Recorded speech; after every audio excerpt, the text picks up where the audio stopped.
What's up, YouTube? It is your boy Charles James, and I do apologize for not posting in a while. I just had a lot of things going on and a lot of things on my mind. But other than that, I want to talk to you all about second chances, third and fourth chances. Basically, about how God is the God of second and third and fourth chances. And when I say it like that, I don't intend for you to take it the wrong way and to take it as if you could do whatever you want and get away with it. That's not what I'm saying. Like, what I'm saying is that even though you mess up in life, even though you got something wrong, you know, 3 or 4 or 5 times, it doesn't mean that God don't love you. It doesn't mean that he love you any less. God's love for you is still the same. God loves you even through your mess, and he loves you even through the good times. And so it doesn't mean that God is going to turn away from you all because of you did something outside of his will. And and in life, we are going to make mistakes. We're going to slip up, we're going to fall. It happens, but it doesn't mean that we should stay in that place and wallow in that pity, wallow in that defeat. It doesn't mean that we should wallow in our failures and stay there. It means that we should just get up and keep moving forward, keep pressing forward. And so like, in my life, I've messed up in so many things. Some things were intentional, and some things were things that wasn't intentional. And it could be the same way with you, but it doesn't mean that, that we should play the victim, that we should just sit back and just let everything continue to fall apart. It only means that we should keep pressing, keep going forward. And that's how time works. Time, if you notice, time keeps going. That's how every day, in a way, you're getting older. Every year you're turning another age that you have never been to before. Every year, yes. And and that's how, like, your body's taking on new phases, is going through new phases. So that's how where we are growing is through time. And time, it won't stop for nobody. you know uh you could be dead today or tomorrow, and time will keep moving forward. And so and so that is a good example of how we need to be in this life. No matter what we did that was wrong, we have to get up, continue to trust God, and keep moving forward. And some people, they will say, well, I missed out on the greatest opportunity of my life, and that opportunity is not coming back around. What should I do? And so what you should do is continue to trust God, because even though that door may have closed on you, it doesn't mean that God won't open another door. Sometimes God, he reroutes us whenever we end up, missing an opportunity. Another opportunity comes through a different door. And so, just want y'all know that you just have to keep moving, keep pressing on. And so, like, just keep going. There could be some of you who be like, well, this is my second or third marriage, and now I'm about to get a divorce. Like, what do I do?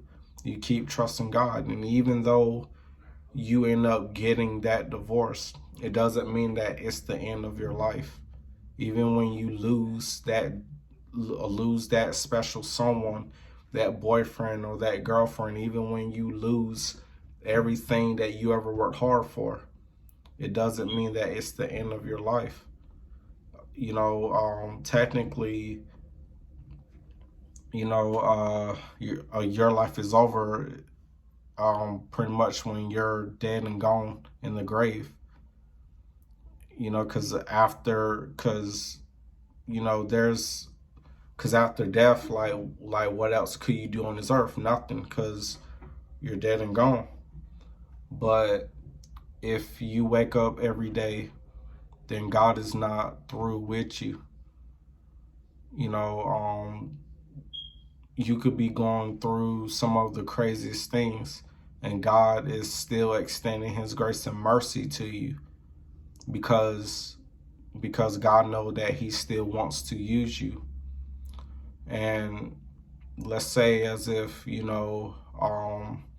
come to a place that you feel like you can't talk to anybody but God, then do that.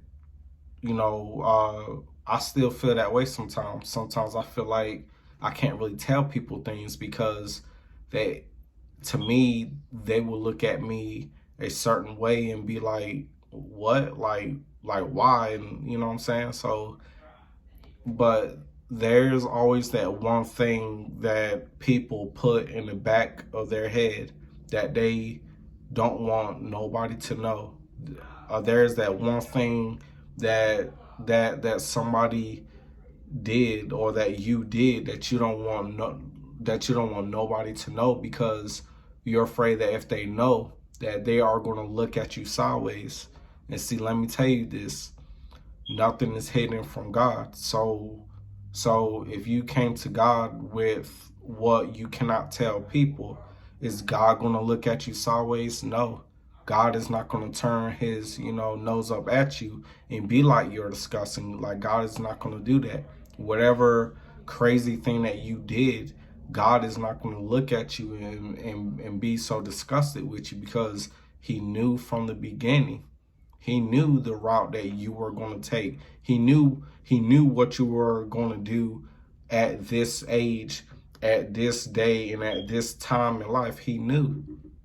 Nothing is hidden from God. And so let's say that you came to God and you told God something that you did super crazy. Is God going to be disappointed with you? No, because He knew. Nobody can catch God by surprise, like nobody, because God knows from the beginning.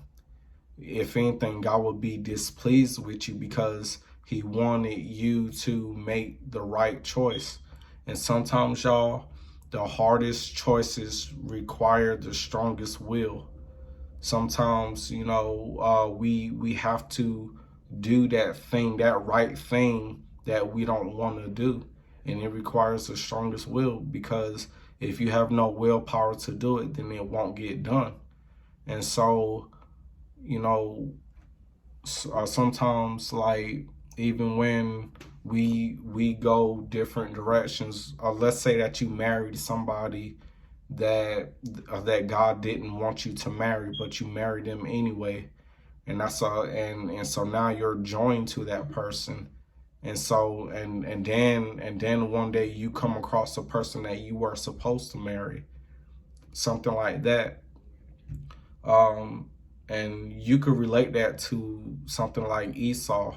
When Esau gave up his birthright, when he was supposed to be, really, really, really close with God, but he gave it up all for pleasure.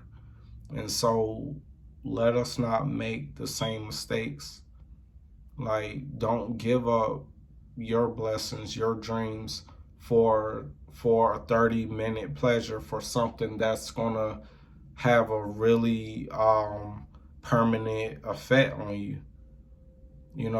Just like people say, they say, don't make a permanent decision over a temporary action, over a temporary choice, because that thing, it can turn into a consequence to where you have to go through and where you have to suffer through. And so that's something that you don't want to go through. And even though we sometimes have to go through suffering, it's for our own good, because God is right there. And also, even through our bad choices that we made and the consequences that we have to go through, even through our hardships, it is teaching us what to do next time that challenge or that thing, whenever that thing come back again, through that lesson, it taught us, and it is still teaching us what to do next time. And let's say that you had a good close walk with God, then all of a sudden you fell back into sin, and then you went back smoking, you went back into drinking, then you're wondering, could you ever come back to God? Yes, you can. You're not too far gone that God can't save you. And so God is the God of second and third and fourth chances. But don't keep making the same purpose and intentional, don't keep doing the same thing. Everything that people do, it is not a mistake. Some people do these things on purpose, and then we call them mistakes whenever we later realize that it was wrong. And so we can't always call something a mistake if we intentionally did it.